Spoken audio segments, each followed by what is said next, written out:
5, 6, 6 que no volvieron. Bueno, acá. Sí, decime. De mientras, ¿puedo hacer una consulta? Sí. Es una duda, o sea, quizás no tiene nada que ver, pero me surgió ahora. Si cuando un paciente concurre a una guardia de un hospital por un motivo X, ¿eso ya sería considerado un nivel de atención secundario o sería primario también? ¿O depende del hospital? Secundario, todo lo que tiene que ver con nada, secundario, segundo nivel, todo lo que tiene que ver con una atención a un nivel que tenga mayor complejidad, ya pasa a ser un segundo nivel, o en algunos casos tercer nivel, según la complejidad que tenga ese lugar. Pero al final, nivel de atención, igualmente, sí hay atención de patologías agudas en el primer nivel de atención. Otras que pueden resolver y otras no. Si, por ejemplo, nos viene un paciente con un dolor precordial, yo lo voy a atender, lo voy a revisar, le voy a hacer un electro, si encuentra alguna anomalía en ese electro, ¿sí? Probablemente no medique en primera instancia, pero lo derive a un segundo nivel de atención para ser evaluado con un laboratorio, un poder sigma, con un cardiólogo y demás. ¿Sí? Bien, gracias. No, de nada. Bueno, por respeto al resto, voy a seguir, ¿sí? Así que en un ratito vuelvo a ver si ingresaron los compañeros. Doctora, ¿puedo aprovechar y hacer una pregunta? Hay algo que nunca me quedó bien claro. ¿Cuál es la diferencia entre el médico de familia y el médico clínico? Ah, pero bueno, ahí vamos. El médico clínico, sí, está formado más que nada en una especialidad médica preparado, no para ambulatorio, sino para internación, y en un grupo etario de adultos, ¿sí? Entonces, como su formación es en internación, no es por ahí tan frecuente la resolución de problemas prevalentes. Obviamente que muchos médicos clínicos terminan atendiendo en forma ambulatoria en consultorios, pero su formación como residencia la realiza mucho más en piso de internación y mucho menos en consultorios externos. Nuestra mayor formación, ¿sí?, es en consultorios externos. Nosotros durante los 4 años de la residencia tenemos nuestra mayor carga horaria en consultorios externos con médicos generalistas, médicos de familia que tienen una visión distinta, que poco lo venimos hablando, lo vamos a seguir reforzando igualmente a lo largo de la cruzada. Obviamente que también rotamos por los servicios de clínica, de tocogineco, de cirugía, de traumato, de cardio, o sea, por todos los servicios vamos a rotar. ¿Por qué? Porque necesitamos conocer el manejo de los problemas más frecuentes de cada una de las especialidades para poder dar respuesta a nosotros. No quiere decir que a veces le vamos a poder dar respuesta plena. Nosotros por ahí vamos a poder hacer una primera intervención, en algunos casos sí, como la diabetes, hipertensión, la patología frecuente, y hay otros en los que vamos a tener que después saber en qué momento hacerle la consulta con este otro especialista.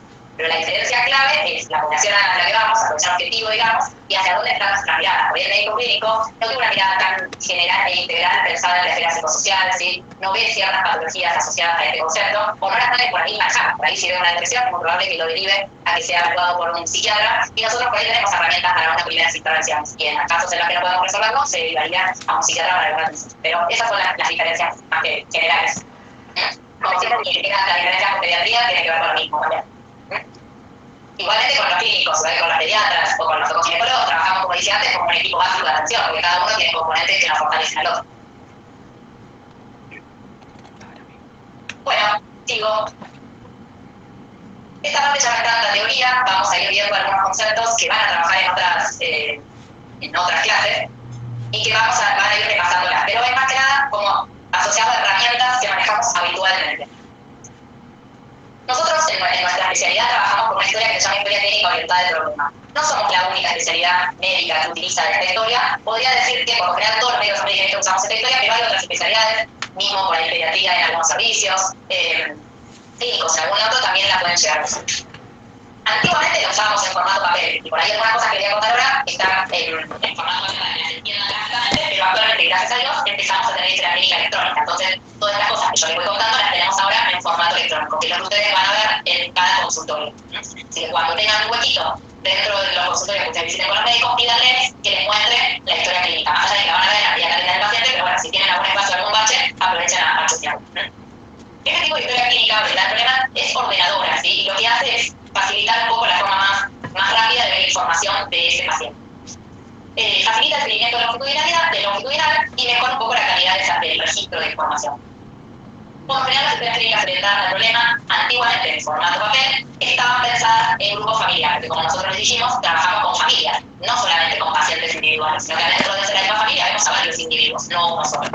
Lamentablemente, la historia clínica electrónica, así como tiene sus pros, tiene sus contras, y es más individualizada. O sea, yo ingreso, por ejemplo, al periodo ahora a Mechi González, que es la que tengo pantalla solamente por eso te nombro, ¿sí? Y tengo la historia clínica solamente de ellos.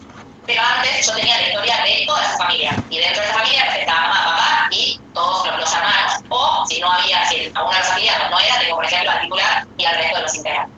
Actualmente eso no ocurre, pero la lógica del historia orientada al problema tenía que ver con el formato familiar. Pero bueno, ahora voy ya viniendo con el formato papel electrónico como para que me vayan siguiendo.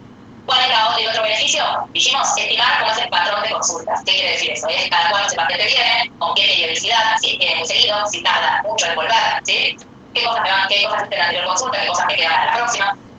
Provee un soporte adecuado para la medicina preventiva, o sea, si yo voy viendo los antecedentes de ese paciente, la edad que tiene, qué cosas tengo que pensar, ¿se acuerdan que dijimos que veíamos a nuestra población como población de riesgo? Le tengo que ir y ir armando una lista, pero vamos a hablar de una lista de problemas, ¿sí? Con una mirada integral, no solamente abordar la patología, ¿sí? Física, sino también la actividad psicosocial. Cuando uno habla de historia clínica orientada al problema, te dice problema. ¿A qué llamamos problemas? Cuando uno piensa en problemas, puede decir qué se le viene a la cabeza. Al motivo de consulta del paciente, ¿no? Algo que necesita de una solución. Algo que necesita una solución. Muy buena esa definición. Bien. ¿Qué más?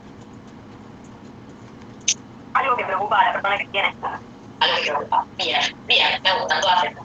¿Por qué? Porque uno cuando a veces habla de problema lo ve como algo negativo en sí mismo, ¿sí? Uno dice, tengo un problema. Pero a veces no todo problema es negativo, sino que a veces, como dijo la compañera, necesita una acción, ¿sí? O es algo que por ahí para nosotros no sería un problema, pero como dijo la otra compañera, le preocupa al paciente. Si le preocupa al paciente, ya pasa a ser un problema, por más de que nosotros lo consideramos como algo banal o sin importancia, desde la vista médica, ¿no? Para hacer. Entonces, como definimos problema, como todo aquello que el paciente o el médico reconoce, como dijeron ustedes, es algo anormal, con el mayor grado de especificidad alcanzado. Ahí lo subrayé, pero después les digo por qué lo subrayamos. Es cualquier queja, cualquier observación, cualquier hecho, cualquier situación que afectó, que afecta o que afectará la salud integral de la persona. ¿Sí? Es algo que le hace alguna modificación a ese individuo y por tal lo calificamos como problema. Todo aquello que requiere una acción, eso que decía la compañera por ahí, sí, necesito hacer algo con esto. Si va a requerir una acción por parte mía o de cualquier integrante del equipo, pasa a ser un problema, porque yo tengo que hacer algo con eso. Entonces, cuando uno habla de problema, piensa en una patología a veces, como nuestra mirada desde la facultad, que el problema es un signo, un síntoma y un diagnóstico, ¿sí? Esos son como los problemas que fácilmente vemos cuando estudiamos medicina, nos quedamos en eso, nos forman para eso. Entonces, un diagnóstico, una enfermedad va a ser un problema, una incapacidad va a ser un problema, un síntoma, un signo va a ser un problema. También va a ser un problema para nosotros un estudio complementario normal, o una hiperglucemia o un seguimiento patológico, ¿por qué? Porque eso va a implicar hacer algo más. Y eso, ¿te acuerdas? Si necesitas va a generar una conducta, voy a tener que pagarlo como un problema. Un antecedente, como una alergia, o el efecto adverso de una droga, va a ser un problema. Un síndrome, cuando no tenemos ahí mucha cuestionamiento. Una intervención quirúrgica, un procedimiento de la paciente se hace, una cirugía, ¿sí? Para nosotros va a ser cuantificado como un problema que el paciente tiene, porque afectó, porque afecta, porque afectará, dijimos, el bienestar de ese paciente. Un factor de riesgo, ¿sí? El paciente va a impactar en su salud, o hipercolesterolemia o cualquier antecedente. Una alteración familiar, social o laboral. Y acá vamos a ampliar nuestra mirada. Y por ahí le respondo a esto de la diferencia con la mirada clínica, ni mejor ni peor, distinta, ¿sí? Es algo que afecte, que afectará, ¿sí? La salud de ese individuo. Un divorcio, un desempleo, una jubilación. Son cosas que impactan en el individuo, no solamente en el individuo, sino en la dinámica familiar, y por lo tanto pasa a ser un problema. ¿Por qué? Porque a la gente le preocupa. Como dijiste vos, si me preocupa, tengo que hacer algo. Y porque probablemente ese problema, si tiene que ver con eso, va a desencadenar otras cosas. Va a generar, no sé, insomnio, va a generar crisis de ansiedad, va a generar, no sé, hemorroides en alguna paciente, va a generar acné, cualquier otra cosa que puede estar desencadenado a raíz de alguno de estos problemas. Un trastorno psicológico o familiar, ¿sí? Una crisis familiar estructural, van a haber visitas en la semana que viene, pero cualquier compromiso, cualquier crisis se refiere a cualquier cambio familiar. Por ejemplo, el nacimiento de un hijo, ¿sí? Genera un cambio en la dinámica familiar que por más de que sea algo lindo, ¿sí? Genera cambios. Esos cambios al principio hacen que a veces que los integrantes se llevan tan bien y que venían con una rutina, la rutina se cambia, hay que organizarse y empieza a llevar, no sé, discusiones entre la pareja, una suegra que se mete, el otro hijo que empieza con dolor de panza y que quiere retirarlo del colegio. Diferentes cosas que nosotros tenemos que alertar. Todas esas cosas las vamos a definir como problemas porque van a necesitar una conducta de parte nuestra o del equipo. El seguimiento de un paciente, como un paciente chivero, una falta de adherencia también va a ser un problema. Si no se adhiere a un tratamiento, voy a tener problemas, ¿no? O una situación que no es patológica, pero que puede determinar una acción. Por ejemplo, un embarazo implica una acción de parte del equipo, un control de salud, cualquier tipo de control de salud asociado a qué prácticas preventivas voy a pedirle a ese individuo, o por ejemplo la planificación familiar.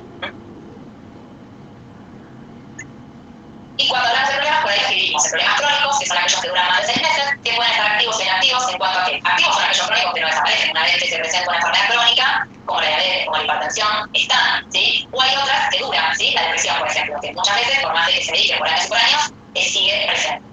O inactivos, o el analfabetismo, por ejemplo, ¿no? Es algo que esa conducta obviamente se riega. O inactivo, que quiere decir una acción inmediata para, por ejemplo, ahí hablaba de antecedentes de cáncer de mama, ¿sí? O alergia mayor a yodo, que digo, uno sabe que eso está, ¿sí? Pero que ahora no está trayendo inconvenientes. El antecedente de una adicción, por ejemplo, ¿no? Cualquiera de esas cosas son problemas crónicos, uno tiene que saber que eso está, pero activamente no me está generando nada, pero sí tengo que conocerlo, porque eso en algún momento me puede generar alguna conducta. O problemas transitorios, que son los que duran menos necesariamente, y que a veces son intervenciones más agudas, ¿sí? Y ahí hablamos un poco de por qué damos respuesta tanto a los problemas agudos como a los crónicos, o sea, a una gripe, a una lumbalgia, ¿sí? A un desempleo, que genera una crisis de por sí a ese paciente, a esa familia, pero que puede ser que en los meses de eso revierta y mejore la situación o la dinámica familiar. Pero y como todas estas cosas pueden repercutir en su accionar, nosotros las vamos a definir como problema. Entonces, ya dijimos que es un problema. Ahora, lo que sí podemos definir es que no es un problema, sabiendo que no es, ¿qué no es? No es un término vago o incorrecto, algo a descartar o una sospecha. Y entonces ahí yo les pregunto, si sabemos lo que es un problema y ahora definiendo lo que no es, ¿qué ejemplos de no problema? Pregunta Iris, por buscada esta vez. ¿Qué se les ocurre? ¿Alguna enfermedad que se descarta por screening, capaz? ¿O un control de la rutina? No, porque un control de la rutina dijimos que va a generar una conducta. Si genera una conducta, vas a ser un problema. ¿Alguna otra? Yo les pregunto porque ustedes lo han visto también en evolución. ¿No les pasó escuchar alguna vez hablar de neumopatía?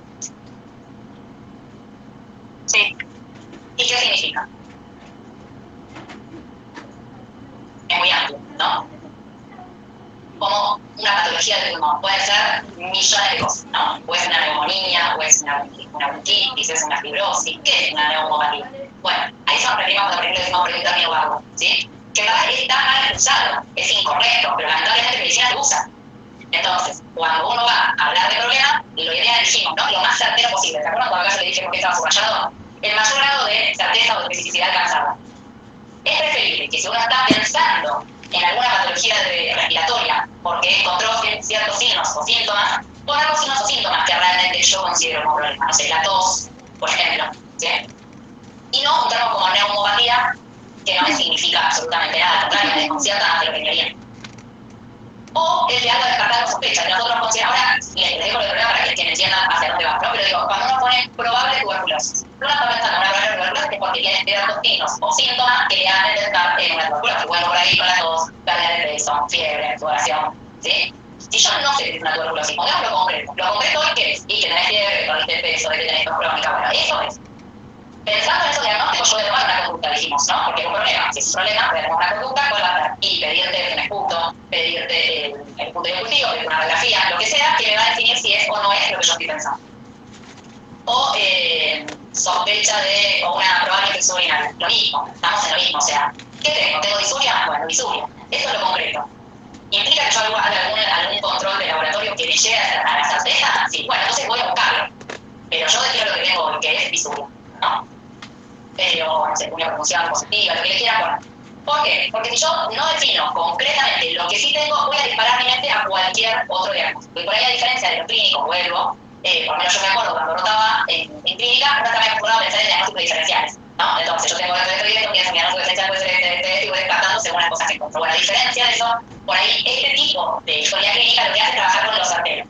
Y además de esto, sí. No, es que eso te iba a decir justamente que cuando, no sé, en INSEMI o en interna, cuando nos enseñan a hacer historias clínicas, hay una parte que es consideraciones diagnósticas, que es como que vos tenés que poner los diagnósticos diferenciales y justificar qué tienen en común y qué no tienen en común. Bueno, por eso ahí nos diferenciamos un poco de la historia clínica tradicional, ¿sí?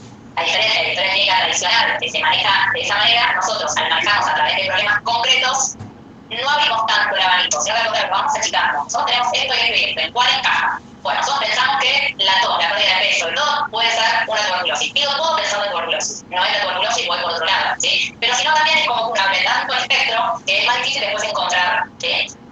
A veces uno piensa, y volvemos, el médico clínico en internación está acostumbrado a trabajar con pacientes internados, dijimos, patologías menos frecuentes, más complejas, y tiene un cierto bagaje de diagnósticos que tiene que pensar. Nosotros trabajamos con patologías prevalentes, entonces, uno piensa en lo más frecuente a buscar con los signos y síntomas que tiene.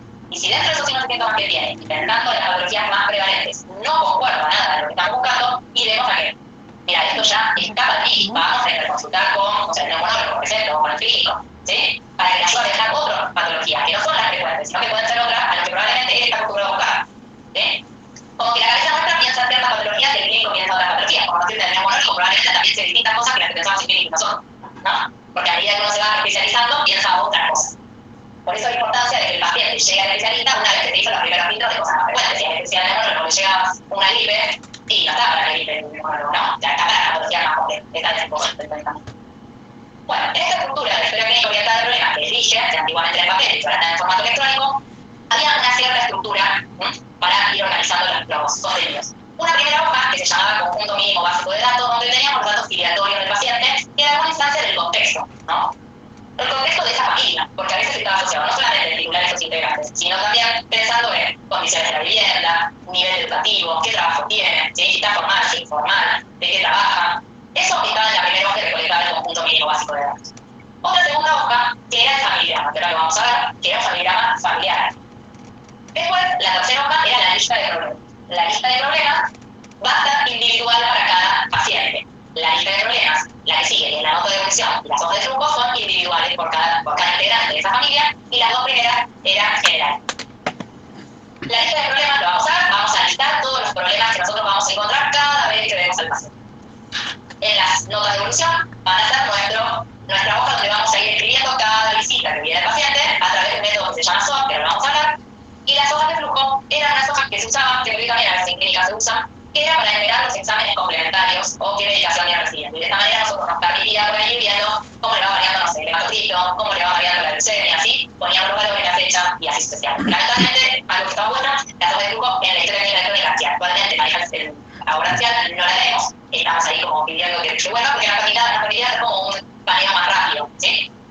Pero bueno, esa no es el problema, pero sí lo de la medicación y los resentidos que nos permiten ir viendo, por ejemplo, cómo crece un recién nacido o qué medicación venía recibiendo un paciente y ahora no recibe, para ver si hubo modificaciones. Entonces, estos serían los 5 componentes. Nos vamos a meter ahora en lo que sería nota de evolución para explicarles un poco cómo surge la lista de problemas. No, les estaría mostrando, no bien. En el formato papel anterior, solo como para que lo entiendan lo que yo les contaba, la primera hoja de conjunto de datos es la primera, la que aparece acá a la izquierda de la pantalla. Y nos dirige datos obligatorios y después todo lo que tiene que ver con vivienda, ¿sí? Características de la vivienda, qué servicios tienen, niveles educativos y demás. La segunda hoja era la de familigrama, que acá no la tengo porque era una hoja en blanco, para dibujar el familigrama, que les vamos a ver. La tercera hoja es la lista de problemas, que es esta que tienen ustedes a la derecha, donde uno va a ir enumerando los problemas, va a poner la fecha de inicio del problema y si tuvo resolución, y esto tiene que ver con lo que charlamos. Si son problemas agudos, va a tener una fecha de inicio y una fecha de cierre, pero si son problemas crónicos, no, voy a poder poner cuándo hizo diagnóstico de diabetes o de supertensión, pero no voy a poder poner una fecha de resolución porque es una enfermedad crónica que está establecida, ¿sí? Y hay una cosa que se llama FIXA, que es un código nomenclador que se usa a nivel internacional para codificar patologías prevalentes, y esto es a nivel mundial, ¿sí? Ahí lo que permite saber cuáles son las patologías más frecuentes que consultan en los primeros niveles de atención. Y en muchos de los sistemas de salud se utilizan un poco para conocer las estadísticas, para saber por ahí las características de la población y demás. Ustedes lo van a ver también en la historia clínica completa. Muy bien. Entonces, dijimos que la hoja intermedia era la del familigrama. ¿El familigrama lo han visto en algún momento? No, yo no. No. ¿No vieron nunca familigrama, genograma, cada uno lo llama distinto? No, en pediatría tampoco, porque en pediatría lo sé usar también. Pero bueno, por ahí sí, no sé si alguno contó por ahí. Lo más parecido que vi fue en genética. En genética, estaba a punto de decir eso. Sí, tal cual. En genética se ve algo parecido, vemos cosas distintas, pero es lo más parecido a la estructura. Bueno, el familigrama es, como su nombre dice ahí, es un esquema, ¿sí? Que gráficamente, a través de ciertos gráficos preestablecidos, uno va dibujando los integrantes de la familia, ¿sí? Permite conocer la estructura, ¿sí? Las relaciones entre los miembros de la familia nuclear, ¿sí? Nuclear porque viven, ¿sí? Lazos de sangre, pero también a veces familias extensas, ¿sí? Y permite conocer gran cantidad de información en forma rápida, ¿sí? O sea, yo veo como una foto que le saco a esa familia, mirando la foto me doy cuenta cómo está conformada, cómo se llevan, qué antecedentes importantes hay, obviamente si está bien realizado, ¿no? El familiar incluye un sistema de registro eficaz con el que podemos obtener rápidamente información sobre la historia personal y familiar y que nos permite optimizar diagnóstico, pronóstico y tratamiento.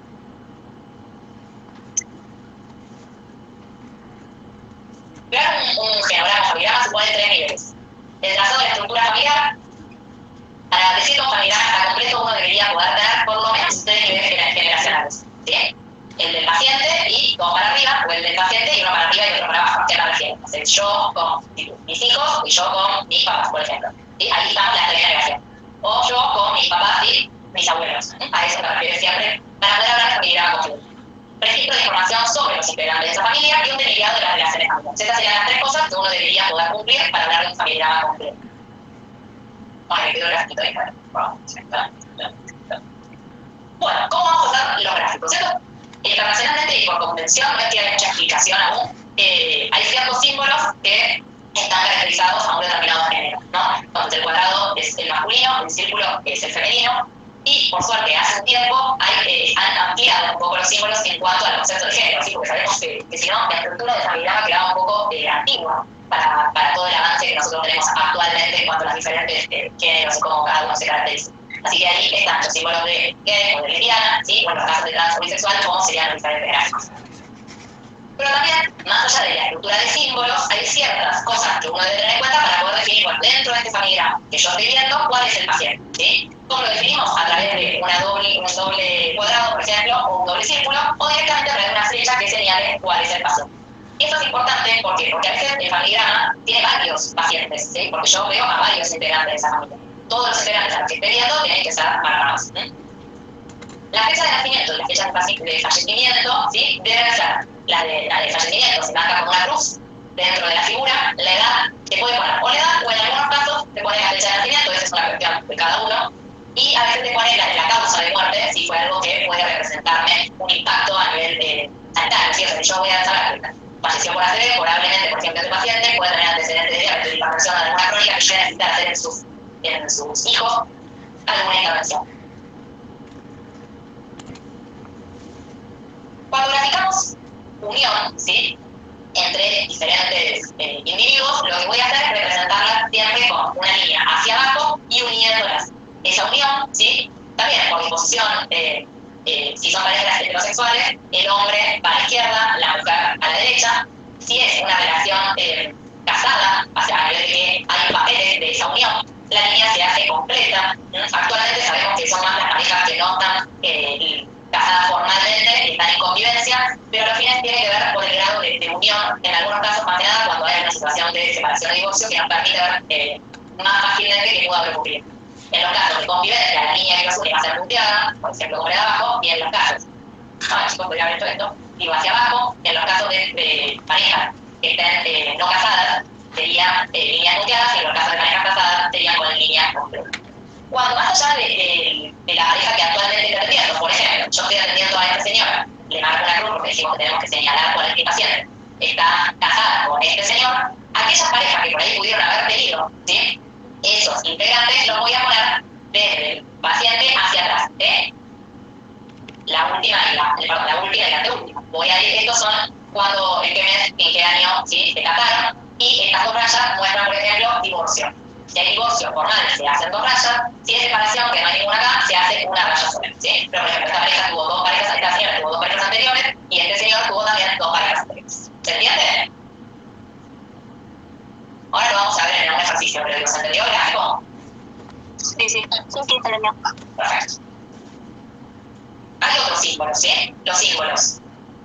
En caso de embarazo, también sobre la misma línea de la pareja, ya sea que tuviera la primera que teníamos recién, que acá tendríamos al señor, ¿sí? Puedo hacer una línea que vaya hacia abajo y haga un triángulo. En ese caso va a ser un embarazo.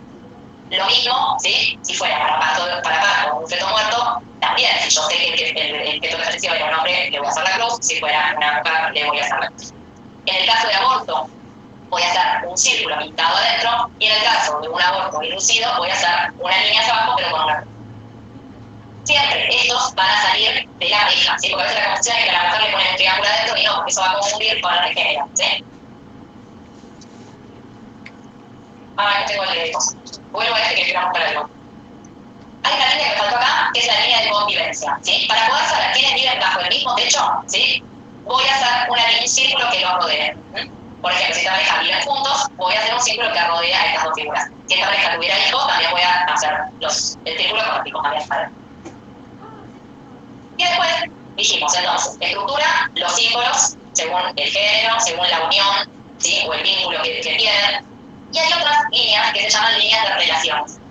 ¿Qué son otras? Las líneas de relaciones lo que van a hacer es establecer las relaciones entre los diferentes miembros. ¿Qué puede ser? Una relación pulsacana, entonces puedo poner esta, que es muy estrecha, entonces voy a poner las tres rayitas, por ejemplo, teníamos al señor y a la señora, las voy a unir, ¿no? Una relación O al contrario, no se llevan bien, se pelean mucho, voy a hacer una línea en zigzag. O al contrario, no hay más relación, no se hablan más, listo, quieren. O distante, viven bajo el mismo techo, se hablan lo mismo indispensable, distante, una línea punteada. Puede ser buena la relación, pero no tan estrecha y pegoteada, ¿sí? Puede ser una relación, por ejemplo, entre una madre y una hija, puedo poner una relación como esta, cercana. O, en algunos casos, ¿sí? Puede ser, por ejemplo, una relación entre una madre y una hija adolescente, donde hay un vínculo estrecho, pero que de por sí puede haber conflictos por la etapa adolescente que está atravesando. No le da bolilla, o habla cuando quiere, o se enoja, bueno, la podemos dibujar de esta manera, ¿sí? Estrecha, pero conflictiva. Las líneas, 3 líneas con el zigzag.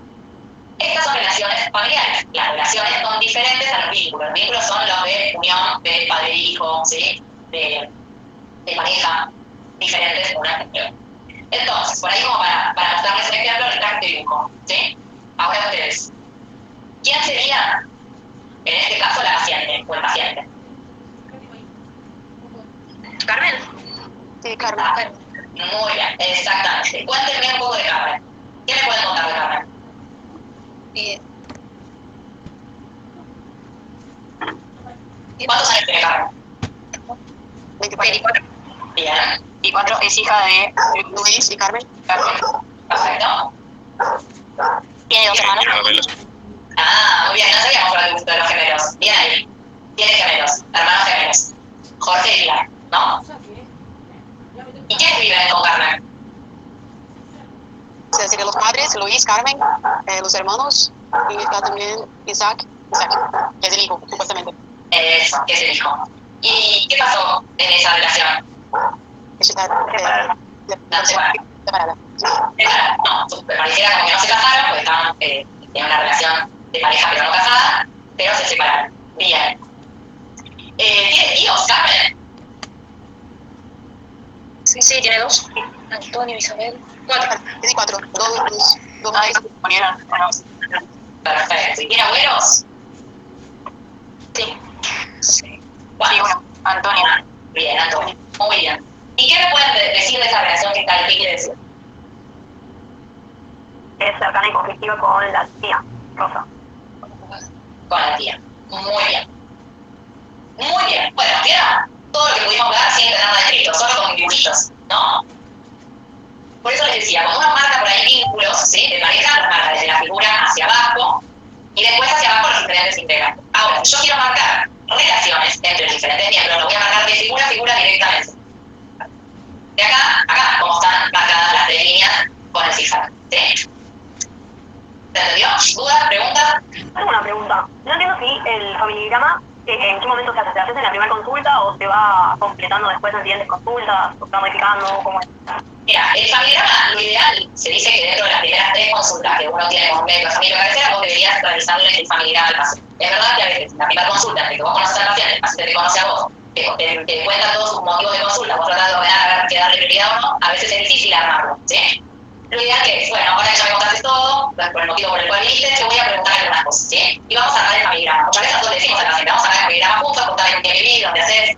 A veces se le pregunta, a veces uno lo arma a raíz de todo lo que le cuenta el paciente, ¿no? Le va contando cosas, entonces por ahí nosotros en la familigrama que ya tenemos, a medida que van sucediendo cosas, lo vamos modificando, ¿no? Se separó de estar, se lleva mal con y vamos armando, porque lo importante de todo familigrama es que tenga siempre la fecha y la gente. ¿Sí? La fecha nos permite saber en qué momento lo armé, porque es tan dinámico cualquier estructura familiar, nos muestra también que cualquiera de los pacientes no. Al ser tan dinámico es necesario saber, che, bueno, esta modificación la hice tal día, ¿sí? Y esta modificación la hice yo, porque por ejemplo, si yo acá me la mando con la psicóloga del equipo, y por ahí la psicóloga del equipo resalta con otras cosas, saca más información, ¿sí? O al contrario, aprovechando de que a mí me contó que llevaba mal con la tía, aprovecha y le da otras cosas, se aparecen y surgen otras cosas que a mí no se iban a contarme. Entonces es importante siempre poner quién lo hizo y en qué fecha para que esto, ¿sí? Pueda ser lo más real posible.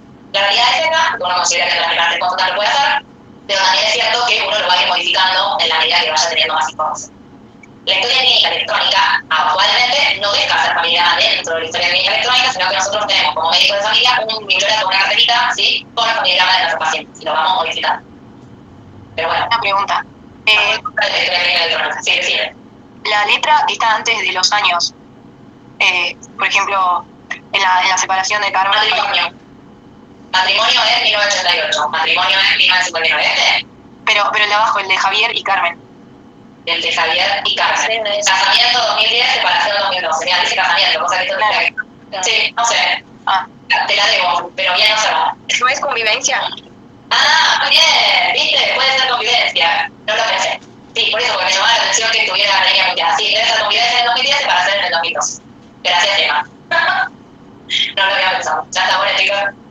Bueno, ¿se entendió el concepto de familigrama? Porque el trabajo que van a llevar hoy es hacer un familigrama, así que después lo van a poder repasar. Bueno, último tema. Dijimos que dentro de la historia clínica electrónica, voy a volver un minuto para atrás para decirles dónde estamos parados dentro del vimos cuál es el conjunto mínimo básico de datos, vimos cuál es el familigrama, ¿sí? Vamos a entrar en esta que se llama notas de evolución, porque a raíz de las notas de evolución voy a formar mi lista de problemas, ¿sí? Así que allá voy, para que me puedan seguir.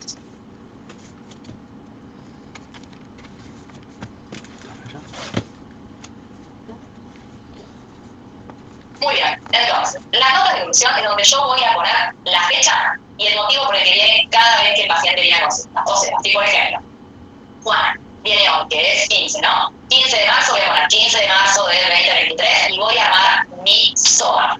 El SOA es una forma de registro y de evolución, así como en piso, como veíamos recién con la compañera, se escribe, por ejemplo, paciente de 20 años que presenta el día de hoy tal cosa y el examen físico veo tal otra, se considera, no sé, tal diagnóstico diferencial, ya a esta altura uno se olvida de cómo se hacía la receta clínica del piso, pero digo, mira cómo funciona todo como a lo largo del piso, ¿no? Con cierta estructura, pero a lo largo. Bueno, nuestra manera de evolucionar ambulatoriamente es a través de esta herramienta que se llama SOA, que como les dije, no somos los únicos que la usamos, hay varios especialistas que la usan y que es una forma dinámica de poder visualizar rápidamente información.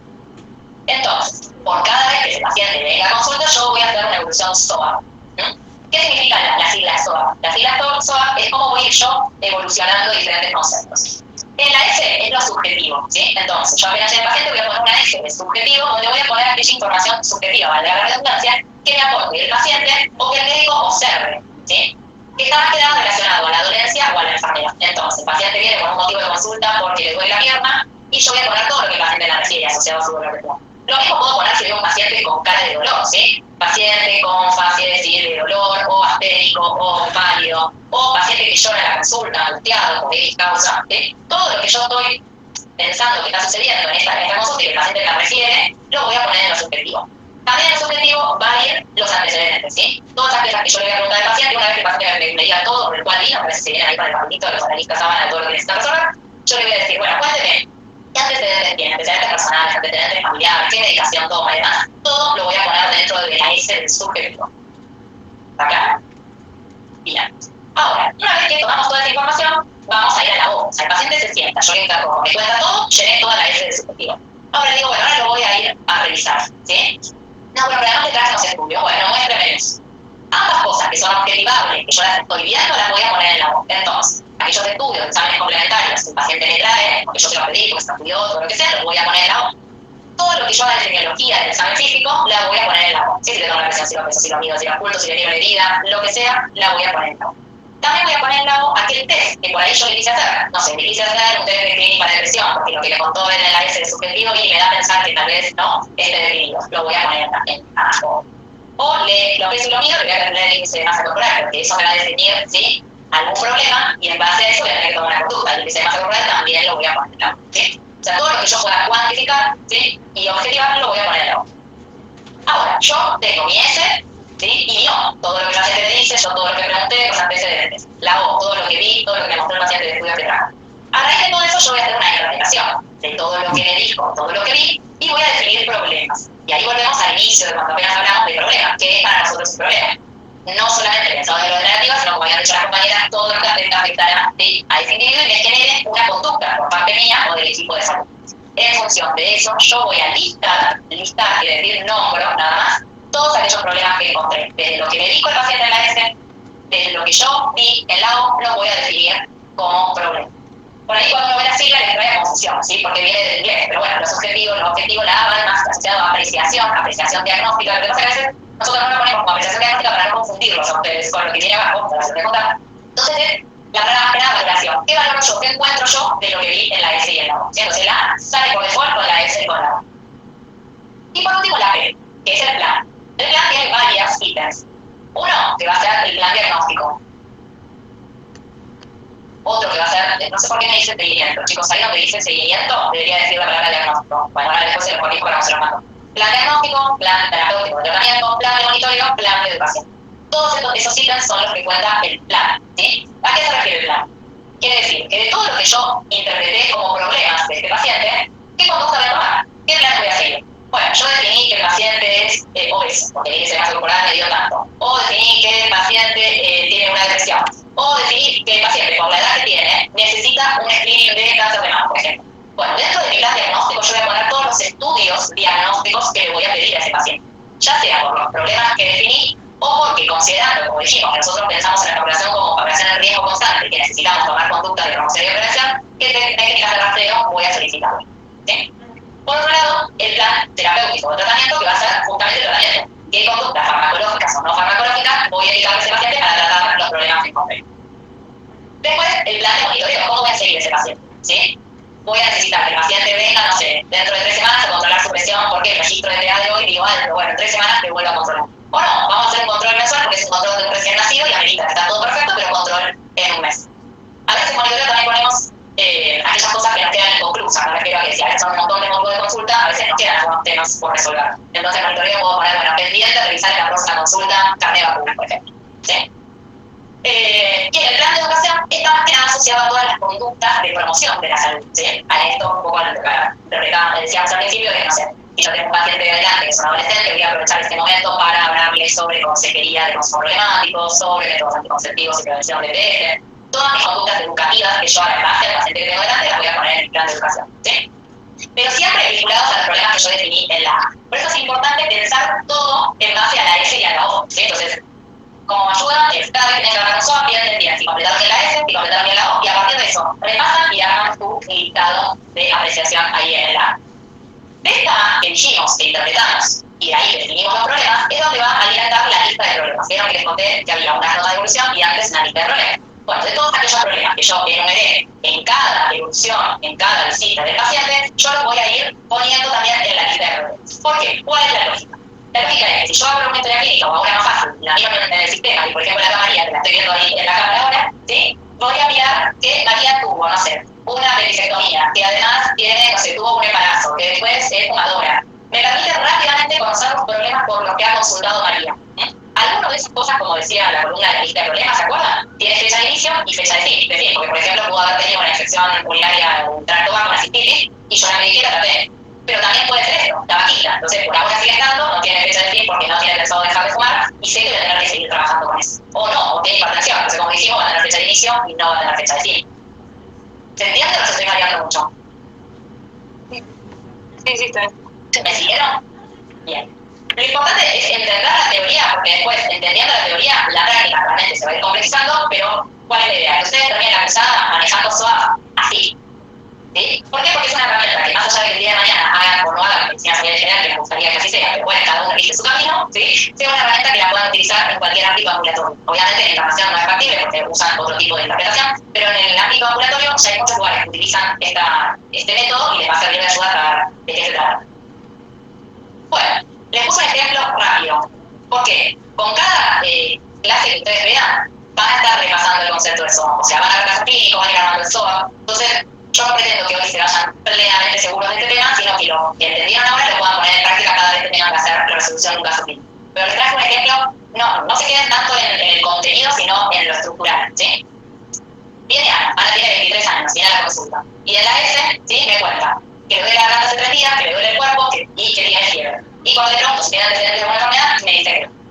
En la S lo podemos escribir de cualquier manera, ¿sí? Hay profesionales que les gusta escribir en comillado ciertas frases que generan un impacto. Por ahí el caso no es muy relevante, pero por ejemplo, si yo digo que me duele la cabeza todos los días, me despierta todas las noches, me despierta todas las noches, es como una bandera roja, ¿sí? O al contrario, y la relación con mi marido no está siendo muy buena, a veces, ¿sí? Me tira cosas, bien, alerta, tengo que prestar más atención de lo que está pasando ahí.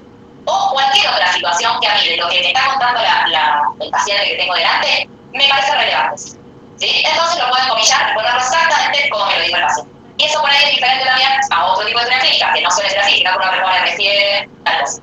Acá también se puede poner así, ¿sí? Pero también tiene esta otra posibilidad. y poner esto, ¿no? Le pregunto por los antecedentes, la receta tal cosa, la receta tal otra. En este caso, porque era corto y más que nada temático, yo le puse, bueno, ni antecedentes de enfermedad. Entonces, la paciente me dice esto, a raíz de que yo le pregunté, le consulto por los antecedentes, me dice que no. Bueno, pasa la camilla, la reviso. Yo en la voz, dijimos, ponemos lo objetivo.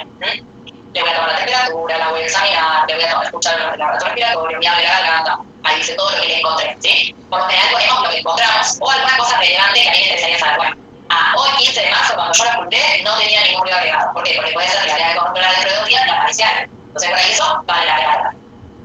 Si la paciente me hubiera traído un estudio, también lo voy a poner, ¿sí? En la ¿qué voy a poner? Aquello que yo interpreté como problema según lo que en la S y en la O me encontré. En este caso, una meningitis aguda y la garganta roja, hay algo ahí. Yo no sé qué mirar, si es bacteriana, pero tiene fiebre, ¿sí? Entonces, a raíz de lo concreto, ¿sí? Yo voy a ir a definir un plan.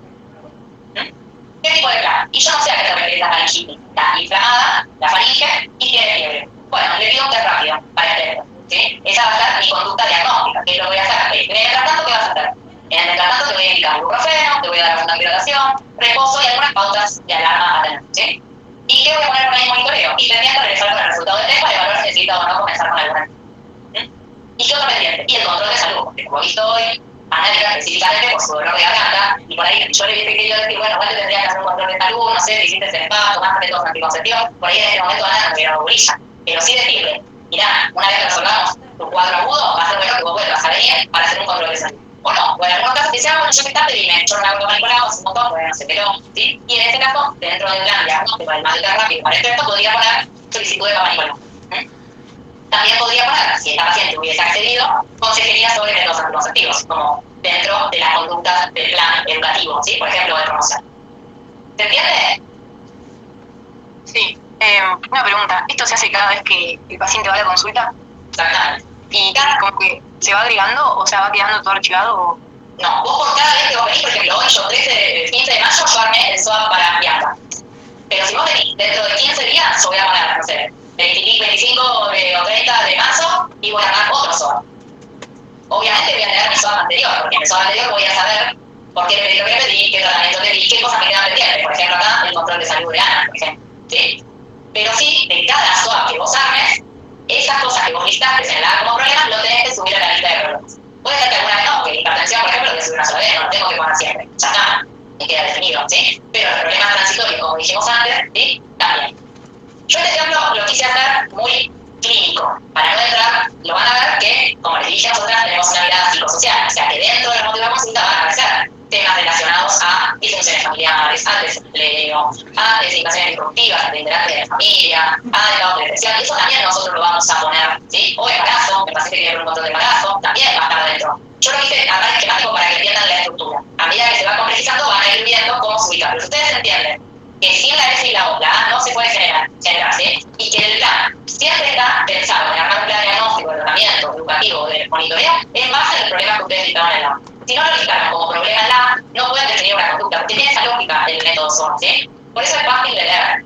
Porque el paciente, si vos hiciste bien las cosas, no te van a quedar cosas en el tintero. Se supone que sobre este paciente vos hiciste todo lo que tenés que hacer, ¿sí? Y si no lo pudiste hacer porque el tiempo no te lo permitió, te lo pondrás como pendiente para las cosas, para la próxima, a veces analizando en el paciente, negociando con él, bueno, hacer esto primero, después hacer el otro, ¿sí?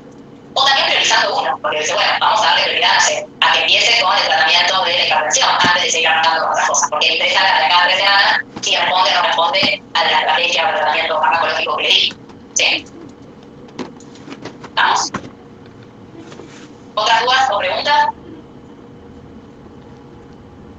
Respecto al trabajo práctico que tenemos que hacer, eso no tiene que ver con el SWOT, ¿sí? Esta vez nos pusimos buenos y el SWOT lo vamos a dejar para la próxima clase, porque la idea es que puedan practicar, ¿sí? Sí, les recomiendo que por ahí aquellos alumnos que ya empiecen la semana que viene a ser prácticos, que miren el armado del SWOT dentro de las consultas, ¿sí? Como que presten atención, que pregunten a los docentes, qué ponen, cómo llegar a tal diagnóstico, como para ir ustedes dándose cuenta de cómo se va armando. Igual, durante todas las clases vamos a trabajar sobre el concepto de SWOT a raíz de diferentes casos, que van a tocar diferentes temáticas, ¿no? Un día se la enfermo, otro del niño, otro que tiene que ver con la atención primaria que está en la comunidad, otro trastorno de consumo problemático, cualquiera sea, para trabajar el concepto del SWOT. ¿Sí? Bueno, el trabajo que preguntaba Micaela. El trabajo que le van a mandar es este mismo, que se lo voy a mostrar ahora. Esta es una familia que vamos a trabajar durante a lo largo de toda la cursada, ¿sí? La primera instancia es que ustedes, a raíz de este caso, puedan armar el familigrama. No necesitamos más que eso, que armen el familigrama y que lo manden el miércoles que viene. La secretaria, como les digo, se lo va a estar mandando mañana, lo ven, lo hacen tranquilos, basándose en lo que charlamos, y para el miércoles que viene lo envían. Una vez que ustedes tengan armado bien el familigrama, la idea es que en cada clase van a ir trabajando sobre esta misma familia y sus diferentes integrantes según la temática de la clase que les toque. ¿Sí? Sí, sí. Buenísimo. Gracias. Bueno, cualquier duda, no sé si faltaba nada. No. Ah, bien, estuve muy bien con el horario. Creo que me va mejor en la virtualidad. A ver. Hay que recompartir así lo veo a todos. Ahí está. Cualquier duda que tengan, les mandan por el mail. Y si no, con cada contacto con los docentes, que a partir de la semana que viene, si que van a ser presenciales, los vamos a ir hablando. ¿Sí? Los van a ir hablando. A mí no me van a ver hasta mediados de la cursada, pero cualquier cosa, les escriben a través de Ana. ¿Sí? Bueno.